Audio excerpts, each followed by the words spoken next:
Hey y'all, this is Adam, hookandclaw.com. Today we got a good video today, how to show you how to freeze your bass properly for taxidermy.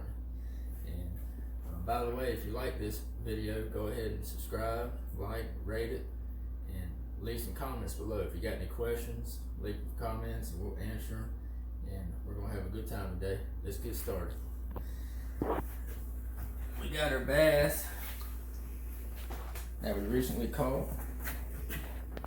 And one of the most important things is you want to freeze it properly, because if you don't freeze it properly, you can end up breaking off tail, the fins, the skin can actually freezer burn, excuse me, and makes it very hard to mount it if you don't have a properly frozen fish to start with.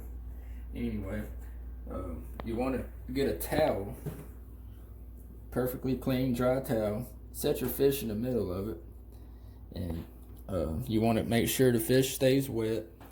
That's the main thing, and always keep some water by, and it never hurts to throw some water on it. You want to keep everything hydrated. The tail's the main thing. And basically after that, you want to wrap it up, keeping the fish snug,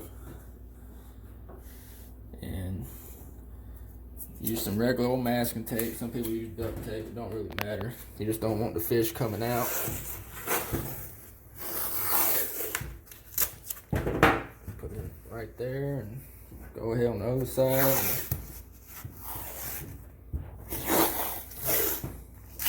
Right there. The last thing I do, it locks the moisture in, is go ahead and dump water, get that towel wet, because you want that fish to stay wet. As you freeze it, it locks everything in and keeps it nice and moist. When you thaw it out, the fish is going to be moist, and it's going to help you when you start to skin it. Now, one thing I do, we took measurements earlier, and if you want to check that video out, is how to measure your bass for taxidermy. And always, when you freeze it, you want to keep that measurement with your fish, because if you lose it, it'd be hard to order your manikin when you don't know the measurements. Just like that. Now, we'll walk this to the freezer.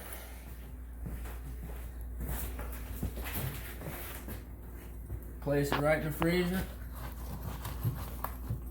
And you're ready to go until your bass manikin comes in. And that's today's video. I really appreciate it. If you like our video, rate it. And have any questions, be sure to comment it. And go to our website, hookandclaw.com. We got a whole bunch of good stuff there. And basically, we're helping you catch your fish and mount it through a series of videos. You can do it on your own. We're going to have a fun time doing it. And I appreciate for watching, and share the video. And we'll see you next time on hookandclaw.com.